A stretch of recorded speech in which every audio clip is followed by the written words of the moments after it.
rečem, da največja droga je lahko, v bistvu je upanje na boljšo prihodnost, ali pa vera, da bo jutri boljše, ne? Upanje, da bo jutrišnji dan boljši, kot je bil pa včerajšnji, ne? In če ti to izgubiš, ne?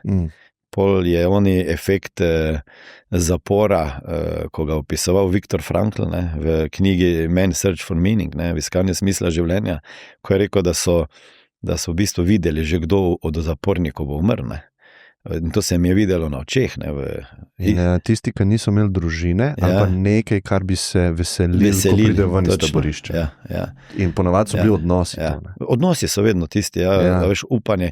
Pač on je rekel, tisti, ki niso več imeli upanja, da njihovo življenje obstaja tudi izven teh zidov še, ne. Smisla, ne. Se pravi, ta smisel je na oni strani, ne. Ne noter. Zdaj, najti noter zapora, ne. Tisti smisel je bil nekaj, na kar se je mogel odpreti izven zapora, ne.